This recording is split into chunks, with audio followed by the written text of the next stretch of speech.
Selamat malam. Bagaimana kabar hari ini? Ya, seperti biasa saya ucapkan selamat datang dalam seminar kita, Nubuatan Menyatakan Pengharapan. Seperti biasa sebelum dimulai saya ingin mengingatkan kembali bagi Bapak Ibu yang belum mendaftar, kami ada bagian pendaftaran. Dan jangan lupa untuk mendaftar karena di akhir daripada pelajaran atau di akhir daripada seminar ini, kita ada sesuatu yang menarik yang akan diberikan. Yaitu berupa Alkitab. Dan bukan hanya Alkitab saja, tetapi kami juga akan memberikan hal-hal lain di dalamnya. Dan jangan lupa, hari ini atau malam ini setelah acara ini selesai, kami punya pelajaran gratis tentang pelajaran apa yang kita pelajari pada malam hari ini. Dan saya mengingatkan kembali, apa yang akan datang, perhatikan, apa yang akan datang besok malam, judul pembahasan kita adalah Misteri di Balik Mumi. Ada apa misteri di balik mumi yang orang Mesir atau orang Kristen ketahui? Kita akan lihat besok malam. Dan hari Kamis, judul pembahasan kita adalah pintu gerbang setan. Apa maksud dengan pintu gerbang setan ini? Ada satu pintu yang tidak boleh dibuka oleh siapapun di atas dunia ini karena ini berhubungan dengan kegelapan. Dan seperti biasa sebelum kita mulai saya mengundang Bapak Ibu untuk berdiri. Kita akan menyanyikan lagu tema kita.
Tuhan yang baik yang bertahta dalam kerajaan surga.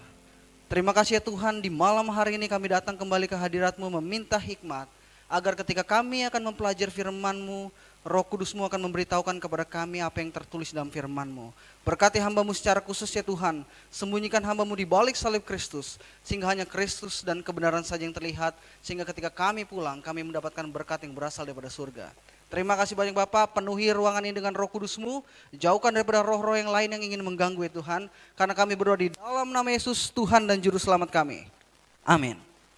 Silakan duduk kembali. Judul pembahasan kita pada malam hari ini adalah Nubuatan Alkitab terpanjang yang paling menakjubkan. Sebelum saya mulai, saya mau bertanya, siapa yang sudah dapat kertas? Siapa yang sudah dapat kertas? Yang belum dapat kertas siapa? Saya berharap kita semua mengambil catatan karena ini akan sangat-sangat menarik sekali. Oleh sebab itu setiap orang yang berada di sini saya berharap mengambil catatannya. Kenapa? Karena kita akan menghitung-hitung di sini. Jadi judul pembahasan kita adalah Nubuatan Alkitab terpanjang yang paling menakjubkan. Pada tahun 1945 melalui sebuah pergumulan yang sulit, Presiden Harry Truman memutuskan untuk menjatuhkan bom atom ke Jepang. Benar ataupun salah, keputusan ini adalah untuk mengakhiri Perang Dunia Kedua pada waktu itu dan mencegah kematian jutaan manusia. Jadi pada tanggal 6 Agustus 1945, sebuah bom yang bernama Little Boy dijatuhkan di Hiroshima. 3 hari kemudian, sebuah bom yang dinamakan Fat Man dijatuhkan di Nagasaki. Dan ini membunuh kira-kira 130.000 orang pada waktu itu. Dan kemudian banyak orang bertanya-tanya, tentang keputusan ini, benar tidaknya keputusan ini. Tetapi bagi si pembuat keputusan, ini adalah demi kebaikan Amerika. Jadi demi kebaikan manusia, Tuhan rindu untuk menjatuhkan sebuah bom kebenaran kepada kita. 2 hari yang lalu kita telah melihat sebuah bom, bagaimana satu nubuatan yang menceritakan tentang kedatangan Kristus dan kematiannya di atas dunia ini. Dan satu bom lagi yang akan kita pelajari, yaitu nubuatan Alkitab terpanjang yang paling menakjubkan yang ada di dalam Alkitab. Tapi sebelumnya saya punya sebuah pertanyaan. Siapa di antara Bapak Ibu yang pada malam hari ini pernah dipanggil ke pengadilan? Siapa? Siapa yang pernah dipanggil ke pengadilan? Ada yang pernah dipanggil pengadilan? Oke, terima kasih. Malam hari ini saya punya berita bagi Bapak Ibu. Segera Bapak Ibu akan dipanggil ke dalam pengadilan. Bukan pengadilan dunia ini, tapi pengadilan tertinggi alam semesta. Kenapa? Karena kita punya sebuah kasus yang tertunda di dalam Mahkamah Agung Surgawi. Dan bahkan Alkitab katakan kepada kita dalam Roma pasal yang 14 ayat yang ke-12. Firman Tuhan katakan, demikian setiap orang di antara kita akan memberikan pertanggungjawaban tentang dirinya sendiri kepada Allah. Perhatikan baik-baik, Alkitab katakan apa? Berapa orang? Setiap orang. Alkitab katakan kepada kita bahwa setiap orang di atas dunia ini tanpa terkecuali harus apa katanya? Memberikan pertanggungjawaban kepada siapa? Kepada Allah. Jadi Alkitab beritahukan kepada kita bahwa setiap orang tanpa terkecuali di atas dunia ini harus memberikan pertanggungjawaban kepada Allah. Pertanyaannya pada malam hari ini adalah pertanggungjawaban seperti apa yang harus kita berikan kepada Tuhan. Di dalam Alkitab, dalam 2 Korintus pasal yang kelima, ayat yang ke-10, firman Tuhan katakan, saya berharap kita baca sama-sama. 1, 2, 3. Sebab kita semua harus menghadap tahta pengadilan Kristus, supaya setiap orang memperoleh apa yang patut diterimanya, sesuai dengan yang dilakukannya dalam hidup ini, baik ataupun jahat. Perhatikan baik-baik. Firman Tuhan katakan bahwa apa yang harus kita pertanggungjawabkan? Alkitab apa? Bahwa semua orang harus menghadap tahta pengadilan Kristus. Supaya setiap orang memperoleh apa yang patut diterimanya. Sesuai dengan yang dilakukannya dalam hidup ini. Baik ataupun jahat. Jadi ada satu hal yang harus kita pertanggungjawabkan adalah apa yang kita lakukan di atas dunia ini. Entah itu baik, entah itu jahat, kita harus pertanggungjawabkan di hadapan Tuhan. Dan bahkan ayat lain di dalam Alkitab katakan dalam 1 Petrus 4 ayat 17. Firman Tuhan katakan dalam 1 Petrus 4 ayat 17. Karena sekarang telah tiba saat penghakiman dimulai, dan pada rumah Allah sendiri yang harus pertama-tama dihakimi. Dan jika penghakiman itu dimulai pada kita, bagaimanakah kesudahannya dengan mereka yang tidak percaya pada Injil? Sekali lagi firman Tuhan berbicara tentang penghakiman. Dan Alkitab katakan baik-baik bahwa pertama-tama di mana dimulai? Di rumah Allah. Alkitab katakan bahwa penghakiman ini pertama-tama harus dimulai di mana? Di rumah Tuhan. Dan Alkitab katakan bahwa kalau ini dimulai di rumah Tuhan, apa yang terjadi pada mereka yang gak percaya pada pemberitaan Injil itu sendiri. Dan di suatu hari nanti Tuhan akan memberikan sebuah vonis yang tidak dapat dibatalkan. Alkitab mencatat vonis ini di dalam Wahyu pasal yang ke-22 ayat yang ke-11. Firman Tuhan katakan, barang siapa yang berbuat jahat, biarlah ia terus berbuat jahat. Barang siapa yang cemar, biarlah ia terus cemar. Dan barang siapa yang benar, biarlah ia terus berbuat kebenaran. Barang siapa yang kudus, biarlah ia terus menguduskan dirinya. Perhatikan baik-baik, Alkitab katakan bahwa ada satu vonis yang tidak dapat dibatalkan oleh siapapun ketika Tuhan berkata bahwa barang siapa yang berbuat jahat, biarlah dia terus berbuat jahat. Dan barang siapa yang cemar, biarlah dia terus berbuat cemar. Dan barang siapa yang berbuat kebenaran, biarlah dia terus berbuat kebenaran. Dan peristiwa apa setelah peristiwa ini? Apa yang terjadi setelah peristiwa ini? Ayat berikutnya memberitahukan kepada kita di ayat yang ke-12. Sesungguhnya aku datang segera. Dan aku membawa apa? Upahku. Untuk apa katanya? Membalaskan kepada siapa? Setiap orang menurut apa? Perbuatannya. Perhatikan baik-baik. Yesus katakan bahwa dia akan datang kembali ke atas dunia ini. Apa tujuan dia datang kembali ke atas dunia ini? Membawa upah. Tapi pertanyaannya adalah setiap orang akan diberikan upah menurut apa katanya? Menurut perbuatannya. Perhatikan baik-baik kata ini. Jadi kalau Yesus akan datang membawa upah, bahwa Yesus akan datang kembali ke atas dunia ini membawa upah, harus ada terlebih dahulu sebuah pengadilan untuk menentukan upah apa yang akan dibawa kepada orang. Benar atau tidak? Kalau Yesus datang ke atas dunia ini bawa upah. Nah, karena dia bawa upah harus ada sebuah pengadilan terlebih dahulu. Kenapa? Karena harus ditentukan setiap orang menurut upahnya apa. Karena Alkitab katakan bahwa mereka akan mendapatkan upah menurut perbuatan mereka. Nah, jika demikian, apakah Alkitab memberitahukan kepada kita tentang masalah ini? Apakah Alkitab memberitahukan kepada kita tentang masalah ini? Ya. Wahyu pasal yang ke-14 ayat 6 sampai 7 memberitahukan tentang amaran, tentang penghakiman yang akan menimpa dunia ini di akhir zaman sebelum kedatangan Kristus yang kedua kali. Kita buka di ayat yang ke-6. Firman Tuhan katakan di dalam Wahyu pasal yang ke-14 ayat yang ke-6. Dan aku melihat seorang malaikat lain terbang di tengah-tengah langit, dan padanya ada Injil yang kekal untuk diberitakannya. Kemudian dikatakan kepada mereka yang di mana?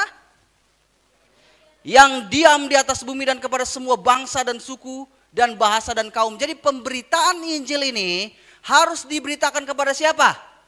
Mereka yang diam di atas bumi. Pertanyaan saya, ini seluruh orang akan dengar atau tidak seluruhnya?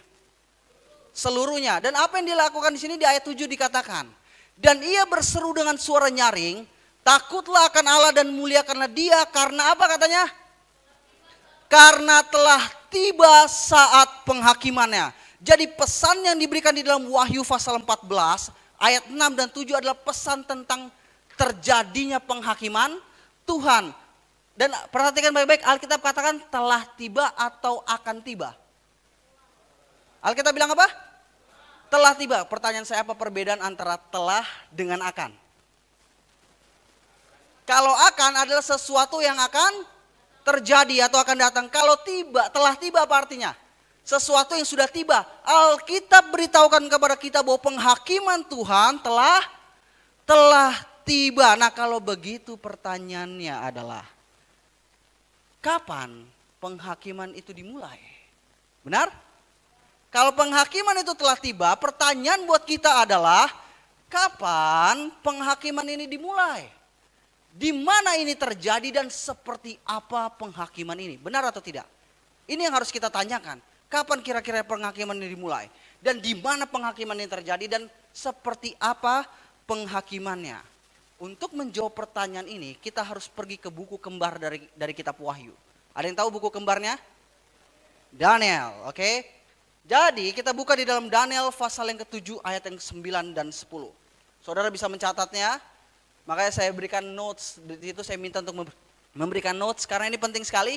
Daniel 7 ayat yang ke-9. Firman Tuhan katakan, sementara aku terus melihat, tahta-tahta diletakkan, lalu duduklah yang lanjut usianya, pakaiannya putih seperti salju dan rambutnya bersih seperti bulu domba. Dan kursinya dari nyala api dengan roda-rodanya dari api yang berkobar-kobar. Jadi apa yang Daniel lihat di dalam Daniel pasal 7 ayat 9? Apa yang Daniel lihat? Sebuah tahta-tahta diletakkan. Tapi pertanyaannya adalah, peristiwa apa yang sebenarnya Daniel lihat? Kita lihat ayat berikutnya. Firman Tuhan katakan di ayat yang ke-10. Suatu sungai api timbul dan mengalir dari hadapannya. 1000 kali beribu-ribu melayani dia. Dan selaksa kali berlaksa-laksa berdiri di hadapannya. Lalu duduklah apa? Majelis pengadilan. Dan dibukalah apa katanya?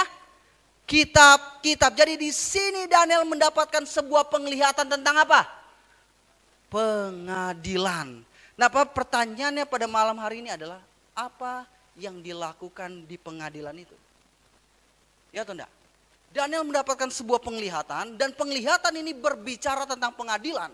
Dan pengadilan ini pertanyaannya adalah yang harus kita mengerti, apa yang sementara dilakukan di pengadilan itu. Karena Alkitab katakan dibuka apa? Kitab-kitab. Pengkhotbah 12 ayat yang ke-14 katakan, karena Allah akan membawa apa? Setiap perbuatan ke pengadilan. Ingat, Daniel melihat penglihatan apa? Daniel melihat penglihatan apa? Kita kembali lagi supaya kita paham. Daniel 7 ayat 10 katakan bahwa lalu duduklah majelis pengadilan dan dibukalah kitab-kitab. Dan Pengkhotbah 12:14 katakan bahwa Tuhan Allah akan membawa setiap perbuatan kemana? ke pengadilan. Jadi yang Daniel lihat sebuah pengadilan dengan kitab yang terbuka, itu sama persis seperti cerita dalam Pengkhotbah 12 ayat 14.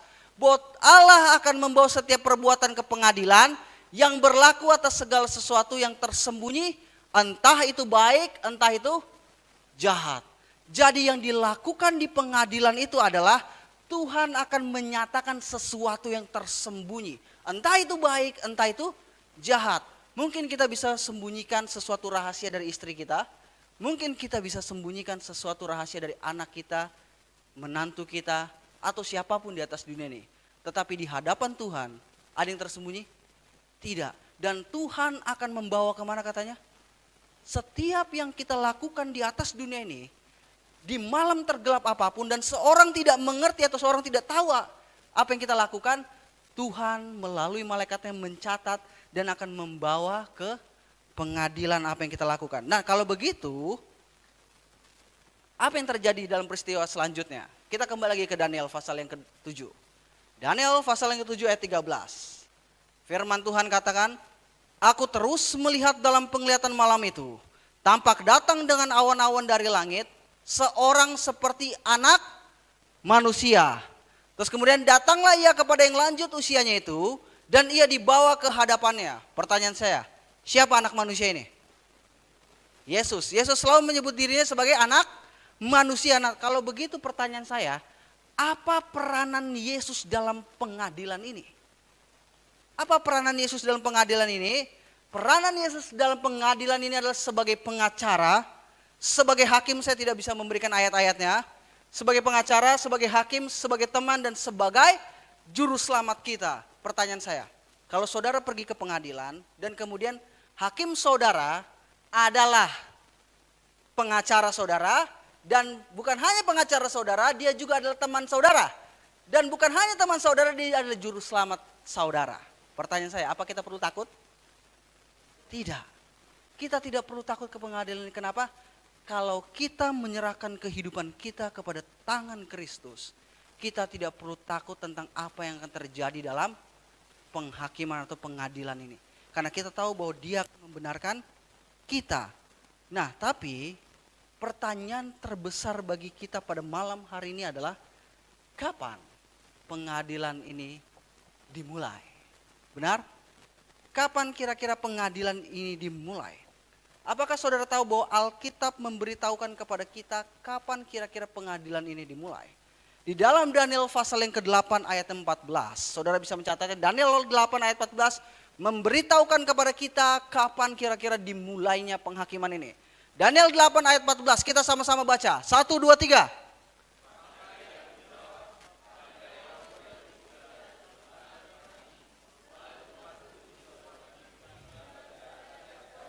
Oke, terima kasih. Mungkin saudara bilang, tunggu sebentar. Apa hubungannya tempat kudus dengan penghakiman atau pengadilan? Mungkin saudara berkata demikian. Tapi perhatikan baik-baik, maka ia menjawab sampai lewat berapa lama? 2300 petang dan pagi, maka lalu tempat kudus itu akan dipulihkan dalam keadaan yang wajar. Kalau begitu apa kaitannya pemulihan tempat kudus dengan pengadilan atau penghakiman yang Daniel lihat di pasal yang ke-7? Saya akan berikan sekilas info.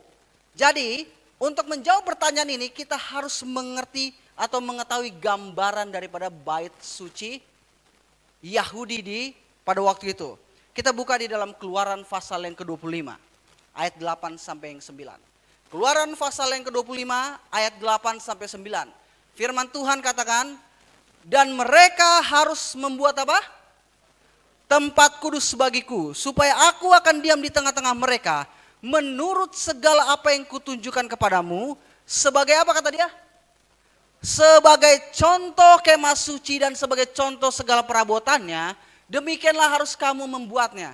Jadi Tuhan menyuruh Musa untuk membuat kemah suci di padang gurun. Sebagai apa kata dia? Sebagai apa?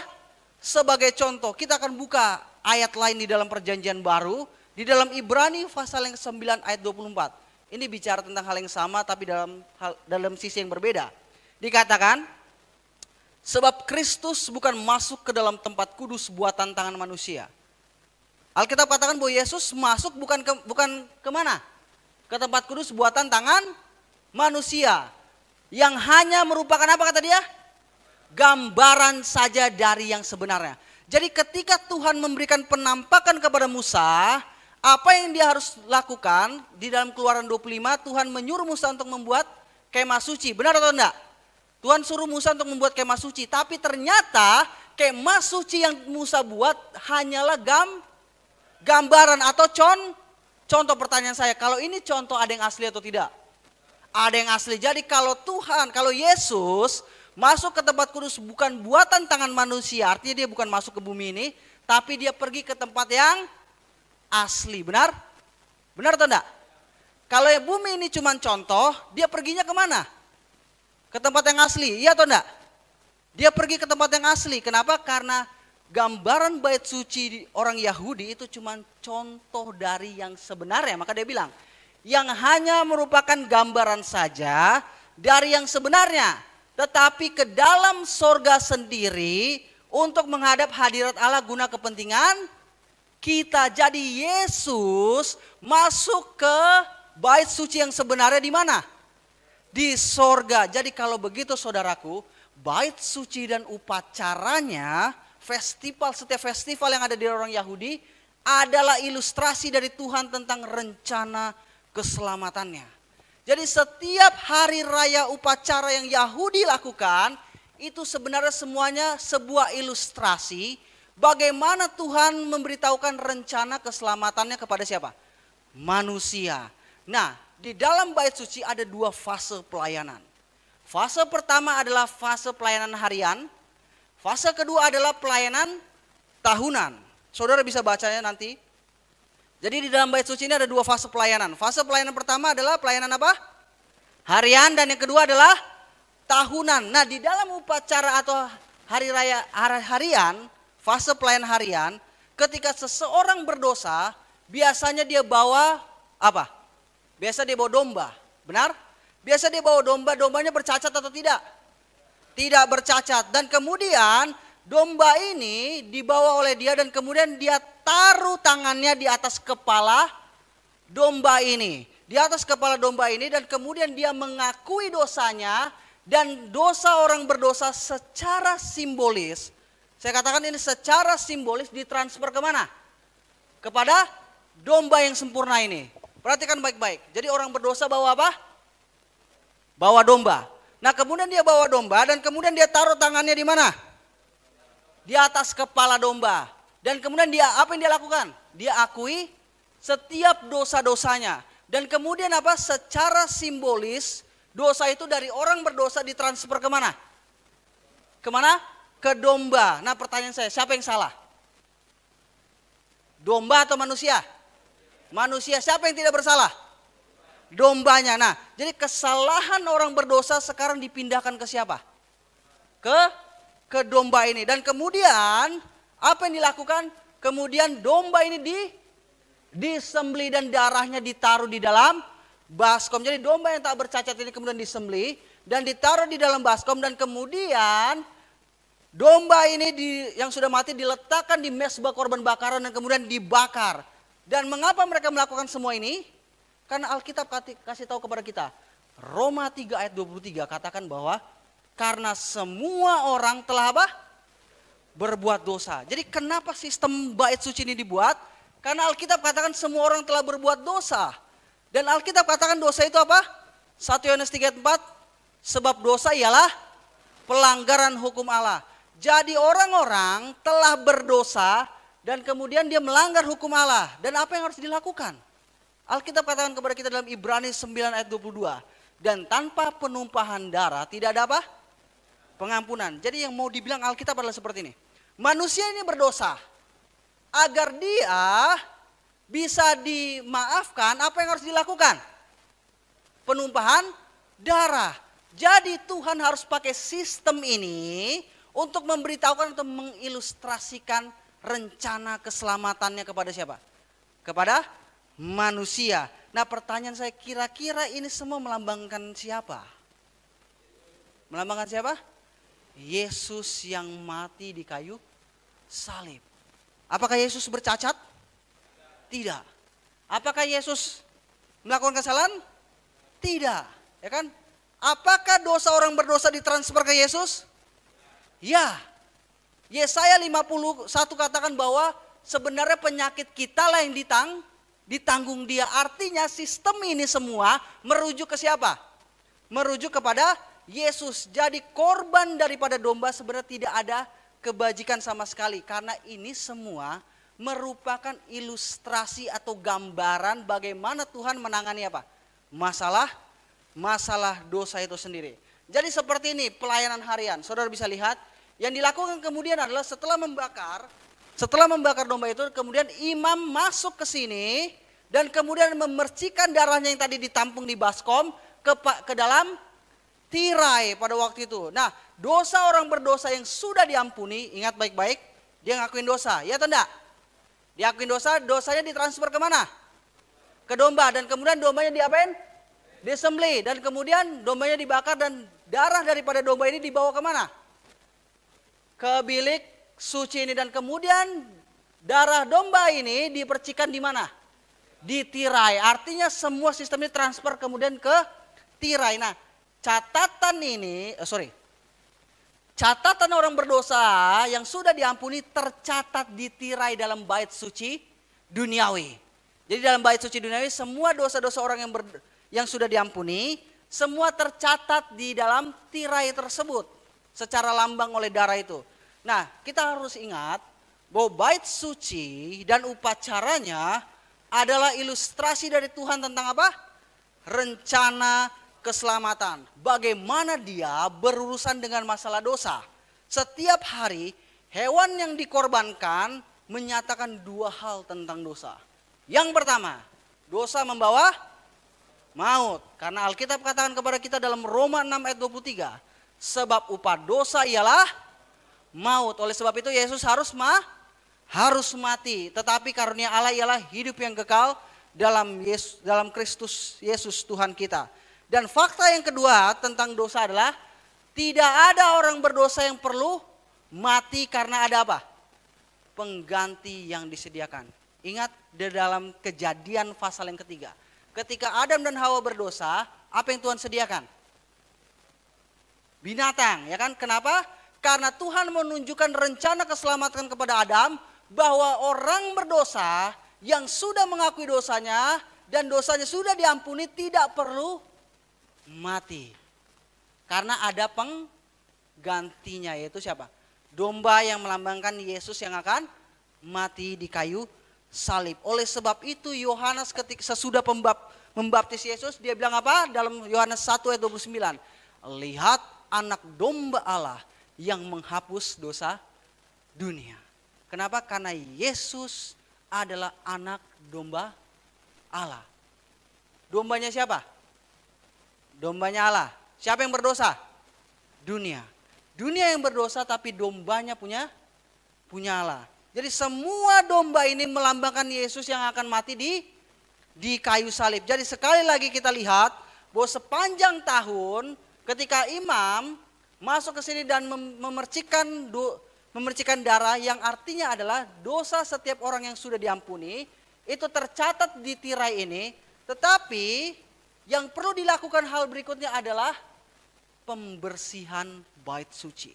Jadi setiap hari mereka bawa domba, mereka taruh, kemudian mereka lakukan seperti biasa, dan setiap orang yang imam masuk ke sini dan memercikan darah daripada setiap orang yang mengakui dosanya. Dan itu dilakukan sepanjang tahun.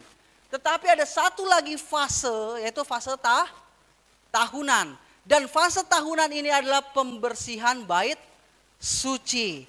Jadi ini adalah pembersihan bait suci, dan pembersihan bait suci ini dilakukan setahun sekali di bilik yang maha suci. Dan pertanyaan, apa yang dibersihkan sebenarnya? Catatan dari dosa-dosa yang sudah diampuni. Alkitab bilang bahwa yang dibersihkan adalah catatan dari dosa-dosa yang sudah diampuni. Jadi pada hari pendamaian, di dalam Alkitab disebut sebagai hari pendamaian, catatan tersebut dibersihkan. Jadi hari raya ini sering disebut sebagai pembersihan bait suci. Atau kata lain disebut sebagai hari raya pendamaian. Atau bahasa Ibrani adalah Yom Kippur, hari raya pendamaian. Atau hari raya penghakiman. Jadi sekarang kita bisa tahu bahwa pembersihan bait suci yang merupakan lambang di dunia ini adalah hari raya penghakiman, ya kan? Hari raya penghakiman. Dan sebelum hari raya penghakiman ada satu festival lagi. 10 hari sebelum hari raya penghakiman atau hari raya pendamaian ada yang disebut sebagai hari raya trompet. Nah, apa yang dilakukan oleh mereka? 10 hari sebelum hari raya penghakiman, imam-imam akan meniupkan trompet untuk mengingatkan seluruh jemaat Israel bahwa 10 hari lagi akan diadakan hari penghakiman atau hari raya pendamaian. Pertanyaan saya, apa yang akan saudara lakukan ketika umur saudara hanya tinggal 10 hari lagi? Apa yang akan saudara lakukan? Saya yakin bahwa saudara mungkin akan memeriksa diri saudara. Dan mungkin yang saudara lakukan adalah saudara ingin memastikan dengan benar bahwa tidak ada masalah antara saudara dengan Tuhan. Dan tidak ada masalah antara saudara dengan sesama. Benar atau tidak? Benar? Kalau hidup kita hanya tinggal 10 hari lagi, apa yang kita lakukan? Apa yang kita lakukan? Yang kita lakukan adalah kita memeriksa diri kita, benar atau enggak? Yang kita lakukan adalah kita memeriksa diri kita, dan bukan hanya itu, kita memastikan bahwa tidak ada masalah antara kita dengan siapa? Dengan Tuhan dan antara kita dengan sesama kita, dan itulah yang dilakukan oleh siapa? Orang-orang Yahudi di dalam 10 hari, tinggal 10 hari masa pada waktu itu. Dan pada terbenamnya matahari pada hari raya penghakiman, nasib setiap orang akan ditentukan. Setiap orang Yahudi yang tidak mengakui dosanya, dalam hidup mereka akan disingkirkan dari antara orang Israel. Artinya dengan kata lain mereka tidak akan diselamatkan. Hal ini menjadi penghakiman yang bersifat nasional dan individu itu sendiri. Jadi sampai hari ini, hari raya penghakiman masih menjadi satu hari raya yang sakral bagi orang Yahudi. Kenapa? Karena orang Yahudi merasa bahwa ini adalah hari raya penghakiman yang akan menentukan mereka dipisahkan dari antara Israel atau tidak. Jadi saudara, hari raya penghakiman orang Yahudi menggambarkan hari raya penghakiman di akhir zaman. Dan ini terjadi di bait suci duniawi ketika hari raya penghakiman. Saya akan ulangi kembali lagi. Jadi yang terjadi adalah dosa orang berdosa dibawa masuk ke bilik suci, dan kemudian darah daripada domba itu dipercikan di mana? Di tirai. Dan ini yang terjadi adalah setelah setahun terjadi, ada satu hari raya terakhir, satu hari raya sebelum terakhir, karena terakhir adalah Festival Tabernacle atau hari raya Pondok Daun.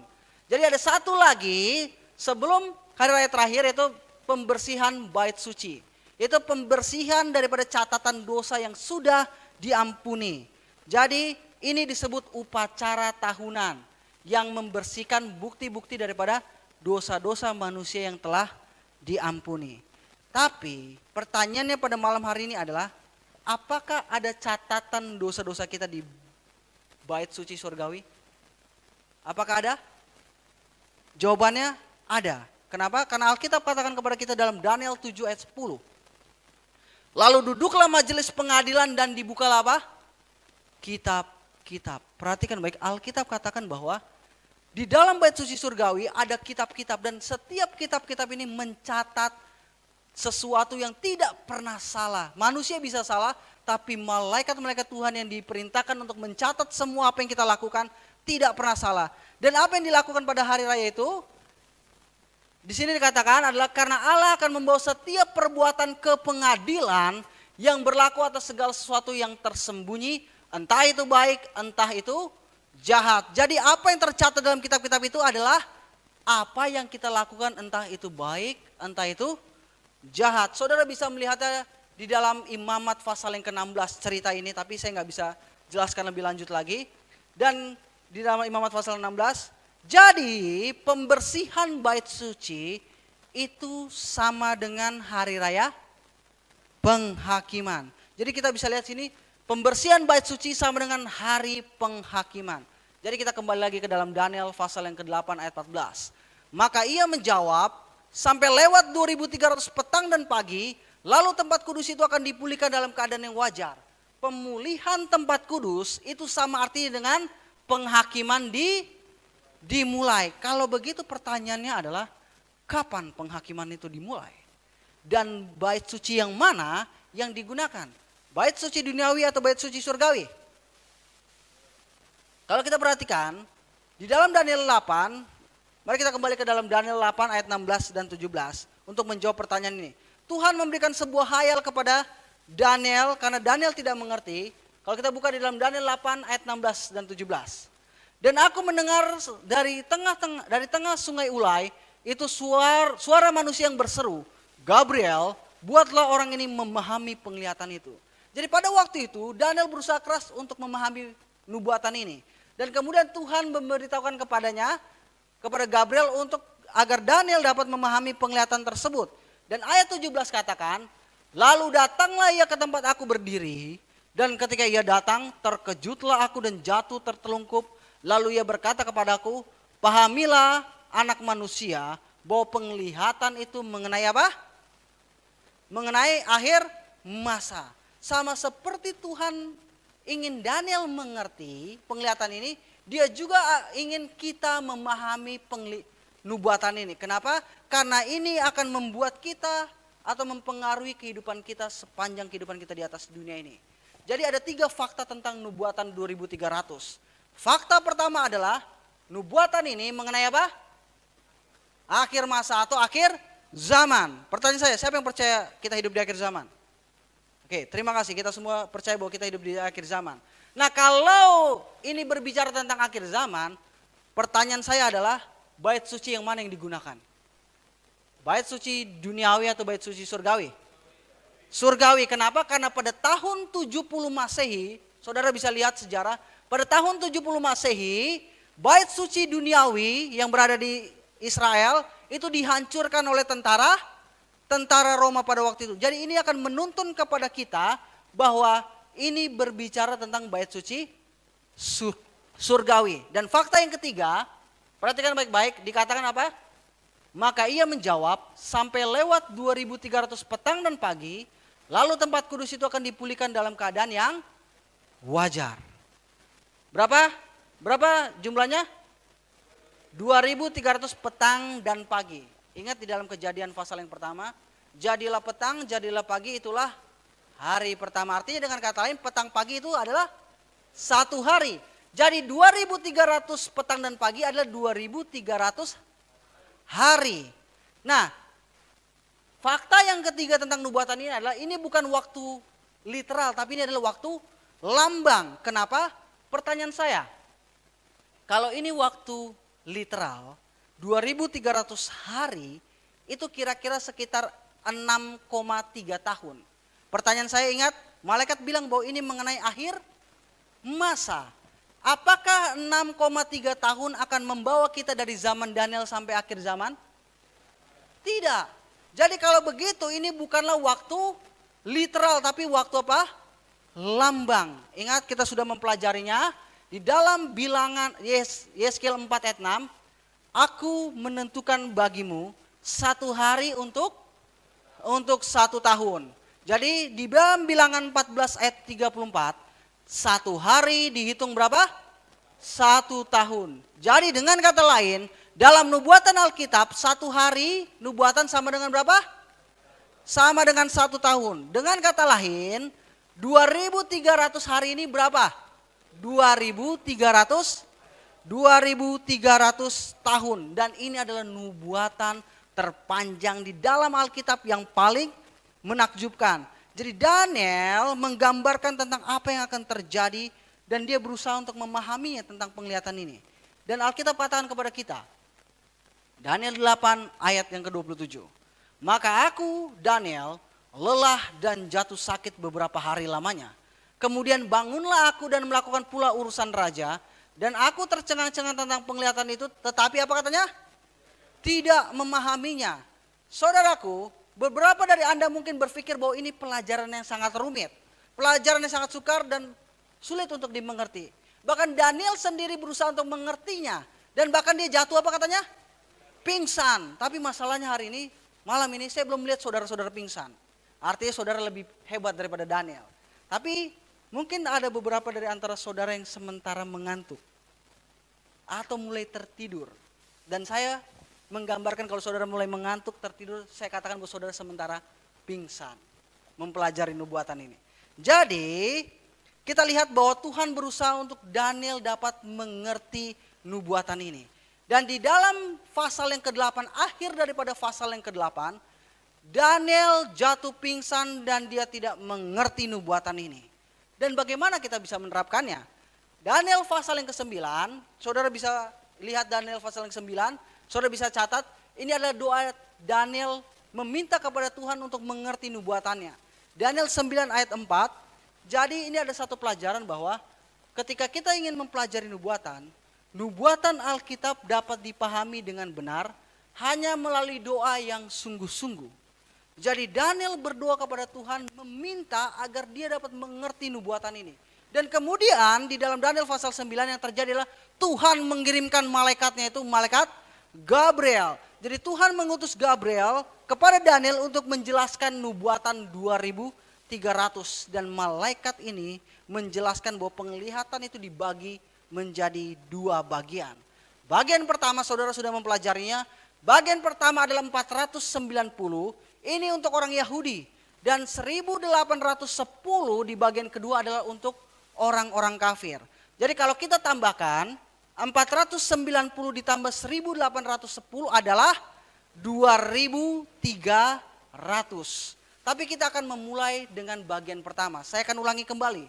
Bagian pertama itu 490 tahun.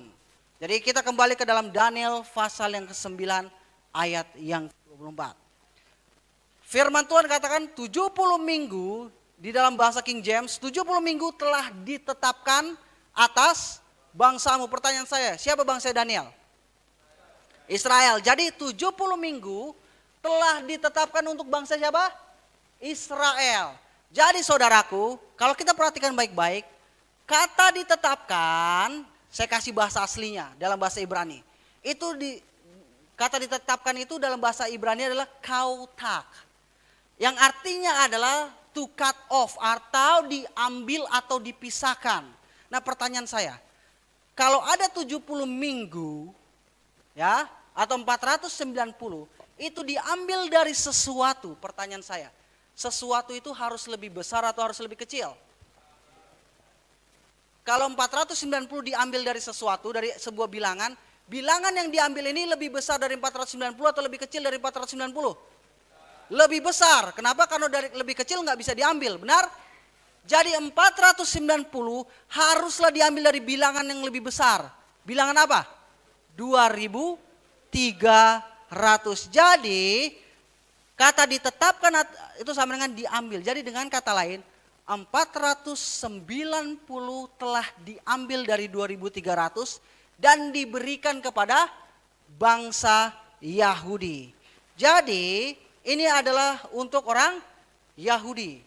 Dan 70 minggu telah ditetapkan bagi bangsamu. Perhatikan baik-baik. Berapa minggu? 70 minggu di dalam bahasa King James-nya. Jadi ingat ini 2300 apa? Hari, benar? Atau 2300 tahun. Di dalam matematika, untuk kita dapat menyamakan, kita harus menyamakan penyebut. Benar atau enggak?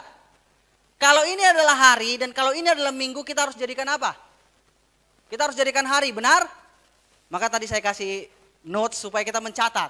Jadi kalau ini adalah hari, ini adalah minggu, kita harus jadikan hari. Jadi satu minggu berapa hari? 7 hari. Jadi 70 minggu harus dikali 7 sama dengan berapa? 490 dengan kata lain berapa tahun? 490 tahun. Oke, saya akan kasih tahu. Ada yang ingat cerita Petrus bersama dengan Yesus? Petrus katakan, Tuhan berapa kali kami harus memaafkan saudara kami? Jawab Petrus berapa? 7 kali kah? Apa yang Yesus jawab? 70 kali 7 kali. Kenapa dia sebut itu? Setiap angka atau bilangan di dalam Injil ini semua merujuk ke dalam 490. Jadi Tuhan mau bilang kepada Petrus, Petrus, saya memaafkan kalian enggak 7 kali.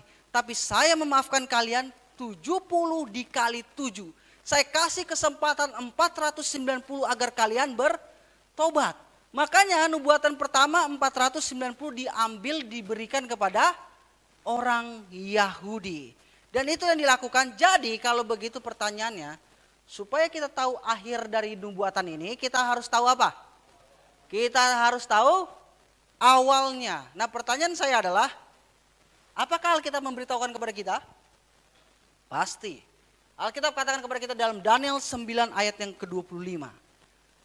Coba kita perhatikan baik-baik. Katakan, maka ketahuilah dan pahamilah, apa katanya? Dari saat firman itu keluar, yakni bahwa Yerusalem akan dipulihkan dan dibangun kembali, sampai pada kedatangan seorang yang diurapi, seorang raja ada 7 kali 7 masa dan 62 kali 7 masa, lamanya kota itu akan dibangun kembali dengan tanah lapang dan paritnya. Tetapi di tengah-tengah kesulitan. Pada waktu peristiwa penglihatan ini, Daniel sementara ada di Babylon. Dan yang terjadi adalah Yerusalem, apa yang terjadi dengan Yerusalem? Yerusalem jadi puing-puing. Saudara bisa membaca di dalam Alkitab. Pada waktu itu Yerusalem sementara menjadi puing. Kenapa? Karena waktu itu dihancurkan oleh tentara Nebukadnezar. Dan yang terjadi adalah dikatakan bahwa di sini dikatakan, maka ketahuilah dan pahamilah dari saat firman itu keluar. Firman yang mana katanya? Yakni bahwa Yerusalem akan dipulihkan. Bukan hanya dipulihkan tapi apa? Dibangun kembali. Jadi untuk mengetahui titik awal dari nubuatan ini adalah mengetahui firman atau perintah tentang pemulihan dan pembangunan kembali Yerusalem. Dan di sini kalau kita perhatikan baik-baik, saya kasih berdasarkan sejarah. Di sini tertulis Artaxerxes, ini bahasa Inggrisnya Artaxerxes I atau Artasasta sebenarnya, bahasa Indonesia kita. Dikatakan bahwa Raja Artasasta adalah raja kelima dari Persia. Dia memerintah tahun 464 sebelum Masehi. Perhatikan baik-baik, dia memerintah kapan? 464. Nah kalau kita perhatikan baik-baik, bahwa kita harus tahu titik awalnya, benar? Alkitab memberikan sangat jelas kepada kita di dalam Esra pasal yang ke-7. Pada waktu itu Artasasta memberikan sebuah surat perintah. Saudara bisa baca di ayat 11 dan di ayat 13 bahwa Esra diberikan sebuah surat perintah. Dan pada waktu surat perintah itu keluar, Alkitab mencatat di ayat yang ke-7. Kapan itu terjadi? Juga berangkat pulang ke Yerusalem beberapa rombongan orang Israel dan imam, orang Lewi, penyanyi, penunggu pintu gerbang dan budak di bait Allah. Pada kapan? Pada tahun keberapa? Ke-7 zaman Raja Artasasta. Ingat, Artasasta mulai merintah kapan? 464. Jadi tahun ke-7-nya kapan? Nanti kita akan lihat. Dan saudara bisa lihat apa isinya di dalam Esra 7 ayat 11 sampai 26. Kita kembali lagi. Ingat, kapan Artasasta mulai memerintah? 464. Alkitab memberitahukan kepada kita sangat detail bahwa surat perintah itu diberikan pada tahun keberapanya? Tahun ke-7. Sekarang kita akan lihat. Tahun pertama tahun berapa? Ingat sebelum Masehi itu mundur ya. Kalau sesudah Masehi itu maju. Jadi sebelum Masehi itu mundur perhitungannya. Jadi 464 sebelum Masehi. Tahun pertama adalah 463. Tahun keduanya 462. Tahun keempatnya 1, 2, 3, 4, 5, 6, 7. Kapan jatuhnya? 4, 5, 7. Jadi tahun ketika pemulihan dan pembangunan kembali Yerusalem terjadi pada zaman Raja Artasasta di tahun berapa? 457 sebelum Masehi. Ini adalah tanggal tertepat yang pernah Alkitab berikan kepada kita. Bahkan tercatat dalam sejarah, saudara bisa lihat ketika kita buka 457 before Christ atau sebelum Masehi. Dikatakan Artasasta I mengeluarkan dekret bahwa kota pemerintahan Yerusalem harus dibangun kembali. Lihat dalam Esra 7, Daniel 9 dan Nehemia 1 dalam perjanjian lama. Jadi kita bisa lihat kapan mulai nubuatan itu? Kapan dimulai? 457 sebelum sebelum Masehi, ya kan? Jadi kita kembali lagi ke ayat yang ke-25, Daniel 9 ayat yang ke-25. Maka ketahuilah dan pahamilah dari saat firman itu keluar, yakni bahwa Yerusalem akan dipulihkan dan dibangun kembali sampai pada kedatangan apa? Seorang yang diurapi. Perhatikan baik-baik, Alkitab bilang dari sampai, benar atau tidak? Apa maksudnya? Dari saat firman ini keluar sampai kedatangan seorang yang diurapi, ada berapa jumlahnya? Ada berapa? Ada 7 minggu dan 62 minggu. Jadi dari kapan perintah dimulainya? Kapan perintah itu dimulai? 457. Jadi dari 457 ada 7 minggu dan 62 minggu sampai seorang yang diurapi datang. Nah 7 dan 62 berapa minggu? 69 minggu, dan 69 minggu itu berapa hari? Dikali 7, jadi 483 hari atau 483 tahun. Kalau kita lihat diagramnya seperti ini. Dari dekret ini 457 ada 483 sampai Mesias dibaptiskan. Jadi dari 457 sebelum Masehi tahun 457, 483 ke depan, 483 tahun ke depan itu jatuh tahun 27 Masehi. Saya nggak bisa jelaskan lebih detail lagi karena berhubung waktu. Dan yang terjadi adalah ini pembaptisan siapa? Yesus. Maka di dalam Lukas pasal yang ketiga ayat pertama, pada tahun ke-12 pemerintahan Kaisar Tiberius. Dan berdasarkan sejarah, Kaisar Tiberius mulai memerintah bersama dengan bapaknya Agustus pada tahun 12 Masehi. Jadi 15 tahun pemerintahannya ditambah 12 adalah 27 sesuai dengan apa yang nubuatan Alkitab katakan. Jadi Kristus diurapi pada tahun berapa? 27, ini adalah pembaptisan Yesus. Sampai tahun 27 sudah terpakai berapa? 483. Yang diberikan ke orang Yahudi berapa? 490. Jadi kurang berapa? Kurang 7 tahun lagi.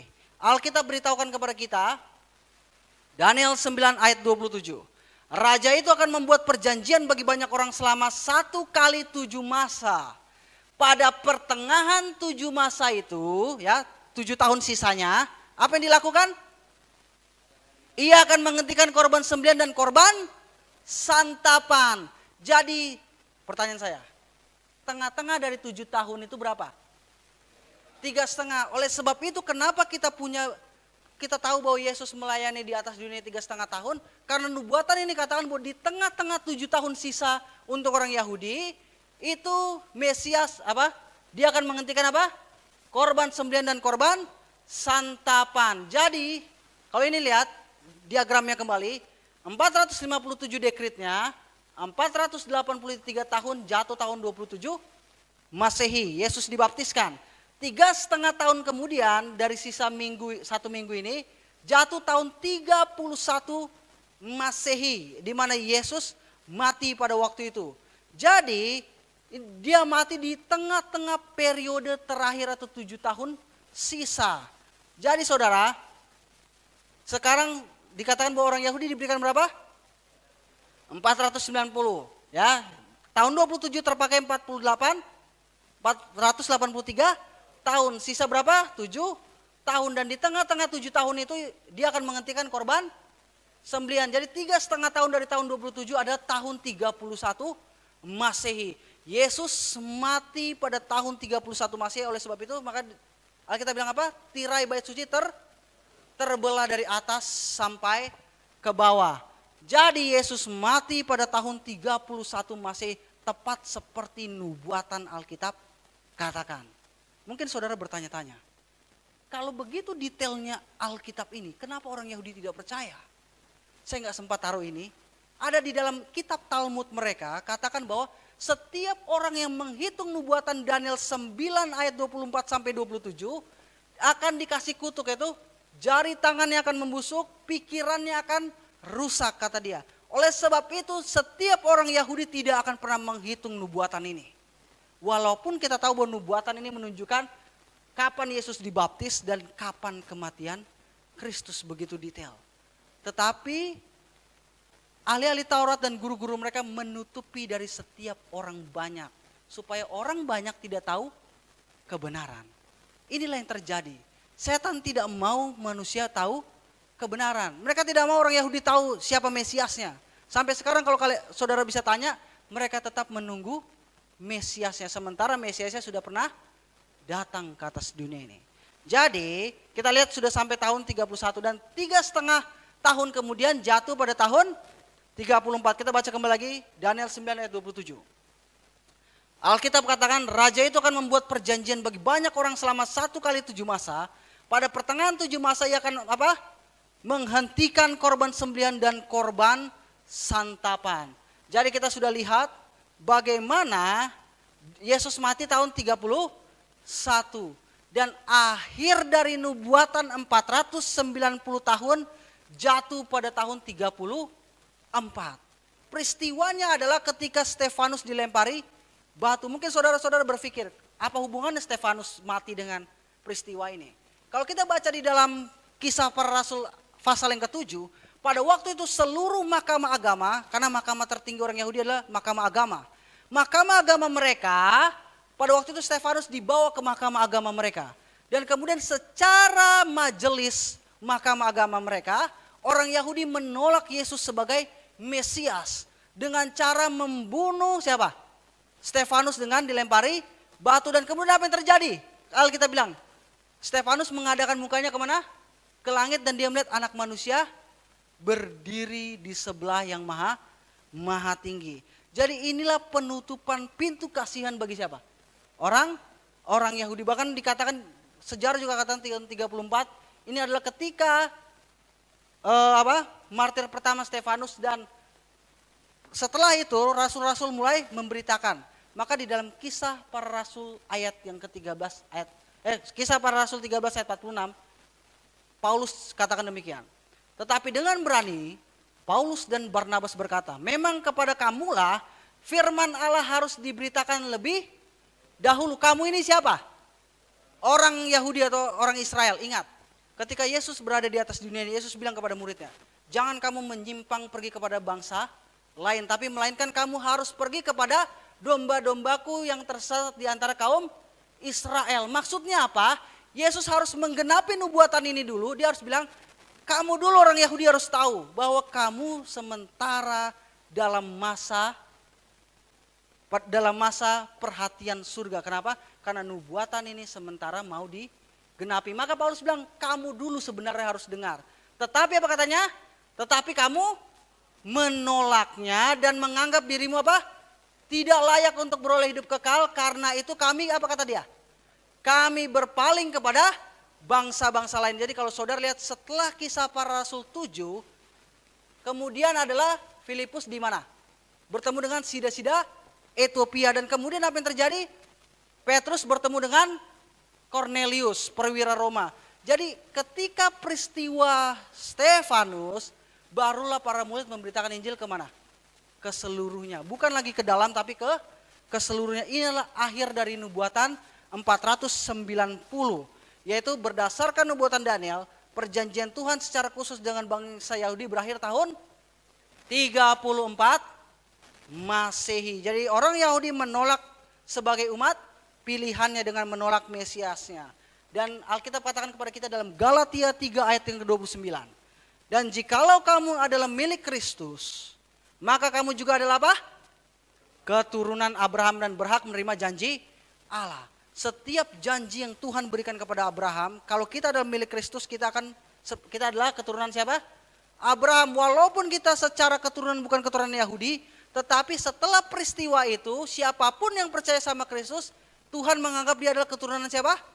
Keturunan Abraham. Dan kita patut untuk mendapatkan setiap janji yang Tuhan berikan kepada Abraham. Jadi saudara, akhir daripada 490 ini jatuh tahun 34 Masehi. Ini ada bagian pertama dari nubuatan 2300. Kalau gitu kita masuk bagian yang kedua. Ya, kita masuk ke bagian kedua. 490 berakhir tahun berapa? Tahun 34. Sisanya berapa? 1810. Karena tadi sudah diambil 490.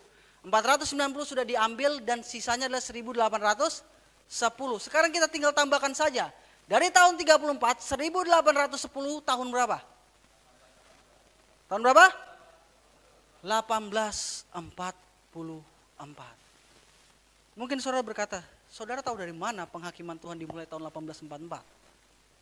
Saya ingat kembali, coba kita kembali lagi. Kalau kita perhatikan, ini diagram nubuatan yang tercatat di dalam Alkitab. Kita punya 4 titik jelas. Tadi kita sudah lihat 457, apakah benar 457 tahunnya? Kita sudah lihat di Alkitab dan kita sudah lihat di sejarah, ini benar. Dan kita tahun 27, saya nggak sempat untuk jelaskan lebih detail lagi. Kita lihat di sejarah dan kita lihat di Alkitab bahwa ini adalah benar. Dan kita bisa lihat juga tahun 31 Yesus mati. Dan kita bisa lihat juga tahun 34 adalah tahun di mana orang Yahudi menolak secara majelis agama bahwa Mesiasnya adalah Yesus dan mereka ditolak. Jadi kalau begitu saudara, kalau kita tidak percaya 1844 adalah dimulainya penghakiman Tuhan, kita harus meruntuhkan semua nubuatan ini. Artinya dengan kata lain kita tidak percaya bahwa Yesus mati tahun 31. Kita tidak percaya bahwa tahun 27 Yesus dibaptiskan. Dan kita tidak percaya bahwa Yesus adalah Mesias menurut nubuatan Daniel pasal 9. Jadi Alkitab katakan bahwa pembersihan bait suci terjadi pada tahun 1844. Alkitab katakan Jadi menolak tahun 1844 adalah juga menyangkal siapa? Yesus Kristus sebagai Mesias yang dinubuatkan dalam Daniel pasal yang ke-9. Karena nubuatan ini berkaitan satu sama lain, ini tidak terpisahkan. Kita sudah lihat angka-angka ini tidak terpisahkan. Jadi kalau kita nolak bahwa tahun 1844 adalah penghakiman Tuhan dimulai, kita menolak Yesus sebagai Mesiasnya. Karena Alkitab katakan kepada kita, di dalam Daniel 8:14, sampai lewat 2300 petang dan pagi apa katanya?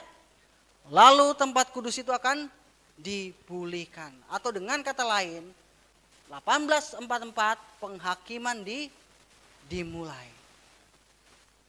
Pada tahun 1844 penghakiman dimulai. Jadi penghakiman telah dimulai tahun berapa? Tahun 1844. Dan kita mengetahui malam hari ini, penghakiman di surga telah dimulai tahun 1844. Alkitab katakan apa? Takutlah akan Allah dan muliakanlah Dia karena telah tiba saat penghakimannya. Mungkin saudaraku, sejak zaman Adam, Tuhan sementara menyelusuri kehidupan dari zaman ke zaman. Tuhan menelusuri setiap kehidupan dari setiap orang yang ada di atas bumi ini. Dan kemudian suatu hari nanti, nama saudara dan nama saya akan dipanggil di mana? Di pengadilan surgawi. Dan Alkitab katakan bahwa Yesus akan membawa apa? Upah kepada setiap orang menurut perbuatannya. Entah itu baik, entah itu jahat. Jadi harus ada keputusan untuk menentukan upah. Alkitab katakan bahwa 10 hari sebelum hari raya pendamaian ada yang namanya pemberitahuan tentang penghakiman. Malam hari ini coba kita renungkan. Penghakiman Tuhan sudah dimulai sejak 1844. Apa yang seharusnya kita lakukan pada malam hari ini? Yang harus kita lakukan adalah apakah kita sudah benar di hadapan Yesus? Apakah kita sudah mengakui setiap dosa-dosa kita di hadapan Yesus? Jadi malam hari ini saya akan memberikan sebuah pekabaran dorongan kepada saudara-saudara. Apa yang terjadi pada pengadilan ini? Alkitab katakan kepada kita dalam 1 Yohanes 2 ayat 1, anak-anakku, hal-hal ini kutuliskan kepada kamu supaya kamu jangan berbuat dosa, kata dia. Namun jika seorang berbuat dosa, kita mempunyai apa? Seorang pengantara pada Bapa, itu Yesus Kristus yang adil. Kita mempunyai seorang pengacara, siapa namanya? Yesus Kristus. Dia tidak pernah gagal dalam menangani setiap masalah di atas dunia ini. Tetapi jika kita menyerahkan kehidupan kita kepada Kristus, ketika kita mengaku setiap dosa-dosa kita dan kita meninggalkannya, maka Yesus akan mewakili kita sebagai pengacaranya. Alkitab katakan bahwa dalam Yudas 1 ayat 24, bagi dia atau Yesus yang berkuasa menjaga supaya jangan kamu tersandung dan membawa kamu dengan tak bernoda dan penuh kegembiraan di hadapan kemuliaannya. Yesus sanggup menjaga kita tidak bernoda, asalkan kita menyerahkan kehidupannya. Yesus telah kehidupan kita, Yesus telah mati bagi kita di atas kayu salib. Dan apa yang harus kita lakukan adalah kita mengakui setiap dosa-dosa kita dan meninggalkan dosa-dosa kita. Dan Yesus akan menjaga kita sehingga kita akan diampuni. Sekali lagi saudara, suatu hari nanti nama kita akan dipanggil dalam pengadilan surgawi. Nama kita akan dipanggil dalam pengadilan surgawi, tapi pertanyaannya adalah apa yang akan kita lakukan ketika nama kita dipanggil dalam pengadilan surgawi. Saya akan coba bayangkan, ketika nama kita disebut dalam penghakiman, Daryl, nama saya Daryl, dan seluruh alam semesta menyaksikan ketika nama saya dipanggil. Dan seluruh alam semesta mempunyai catatan dari dosa-dosa saya dari masa saya kecil sampai saya mati. Seluruh alam semesta mempunyai catatan dari setiap dosa-dosa kita. Karena Alkitab katakan bahwa kitab-kitab dibuka. Dan kemudian saya bisa bayangkan pada waktu itu ketika seluruh catatan yang banyak jumlahnya ini, yang mencatatkan apa yang saya lakukan dalam kehidupan ini, saya bisa membayangkan pada waktu itu peristiwa mulai hening. Dan kemudian Yesus mulai berdiri dan dia berkata bahwa saya di sini mewakili Daryl. Dia mungkin telah berdosa, tetapi dia telah mengakui setiap dosa-dosanya. Dan dia telah meninggalkan setiap dosa-dosanya. Dan hidup yang dia hidupkan adalah bukan dirinya lagi, melainkan Kristus yang hidup, melainkan saya yang hidup dan tinggal di dalamnya. Dan kemudian seluruh alam semesta melihat dalam buku catatan di mana dosa-dosa saya. Yang tertulis pada waktu itu dosa saya mungkin mencuri, dan di sebelah kata mencuri adalah mengaku. Dan kemudian di sebelah kata mengaku adalah dimaafkan. Kemudian ditelusuri kembali lagi berdusta, terus kemudian mengaku dan dimaafkan. Dan kemudian berzina, kemudian mengaku dan dimaafkan. Dan setiap dosa saya mulai dari saya kecil semua dibacakan di pengadilan surgawi. Dan kemudian saya bisa melihat dan saya bisa membayangkan Yesus berkata, Bapa, darahku mewakili Daryl. Darahku mewakili Daryl. Dan kemudian saya bisa membayangkan seluruh malaikat berkata, haleluya, hapus catatannya. Dan kemudian tercatat di dalam nama saya karakter Yesus yang indah. Malam hari ini saudara, saya mau bertanya kepada saudara, apakah masih ada sementara dosa-dosa kita yang masih kita pegang? Apakah ada dosa-dosa kesayangan yang tidak seorang pun tahu, bahkan orang terdekat di samping kita tidak tahu, dan hanya surga yang tahu? Kita tidak tahu kapan nama kita akan dipanggil dalam pengadilan surgawi. Tapi masalahnya adalah, apakah kita sudah mengakui dosa-dosa kita? Apakah kita telah memberikan kehidupan kita kepada Yesus? Malam hari ini saya akan membuat sebuah panggilan. Siapa yang rindu pada malam hari ini berkata kepada Yesus dalam hatinya, Tuhan, saya punya dosa-dosa yang saya sembunyikan dari orang-orang terdekat saya. Dan mungkin surga tahu. Saya rindu untuk mengakuinya pada malam hari ini. Saya rindu untuk diampuni sehingga ketika nama saya terpanggil dalam pengadilan surgawi, Yesus berada di samping saya. Siapa yang pada malam hari ini rindu berkata, Tuhan, biarlah Engkau menjadi pengantara saya ketika nama saya dipanggil. Mungkin ada beberapa dari antara saudara yang pada malam hari ini masih sementara bergumul dengan dosa-dosa pribadi saudara. Kita sudah tahu, kita sudah melewati bahwa Yesus sanggup memberikan kekuatan kepada kita untuk mengalahkan setiap dosa-dosa kita. Asalkan kita percaya dan menyerahkan diri kita kepada Kristus. Yesus rindu, Alkitab katakan, dia berdiri di muka pintu hati kita dan mengetuk. Sementara dia mengetuk dengan suara yang lembut, dia katakan, anakku, berapa lama lagi engkau akan seperti ini? Saya rindu menyelamatkan engkau. Saya rindu berdiri di pihakmu ketika namamu dipanggil. Siapa yang rindu ketika nama kita dipanggil, Yesus ada di samping kita berdiri untuk menjadi pengantara kita? Siapa yang rindu? Saya mengundang saudara untuk berdiri, kita akan menyanyikan sebuah lagu. Tuhan yang baik yang bertata dalam kerajaan surga.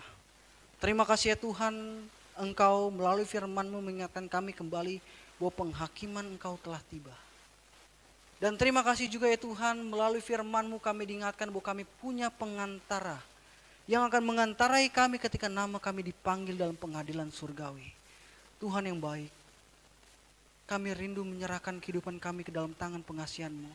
Kami rindu agar dosa-dosa kami yang kami lakukan diampuni dan Engkau berdiri di pihak kami ketika nama kami dipanggil. Bantu kami ya Tuhan untuk mengalahkan setiap dosa-dosa kami. Dan biarlah kami mendapatkan kemenangan dan mendapatkan sukacita bahwa Kristus ada bersama-sama dengan kami. Terima kasih banyak Bapa. Berkati setiap orang-orang yang berada di sini yang sementara bergumul dengan dosa-dosa mereka. Berkati ya Tuhan, biarlah Engkau mengirim malaikat-malaikat-Mu untuk memberikan kekuatan kepada setiap pribadi yang berada di sini untuk dapat mengalahkan setiap dosa-dosa mereka. Terima kasih banyak Bapa. Berkati ketika kami pulang, berikan sukacita kepada kami bahwa Yesus akan mengampuni kami dan berdiri pada kami ketika nama kami dipanggil dalam pengadilan surgawi. Terima kasih banyak Bapa. Ampuni dosa dan pelanggaran kami karena kami berdoa di dalam nama Yesus Tuhan dan Juru Selamat kami. Amin.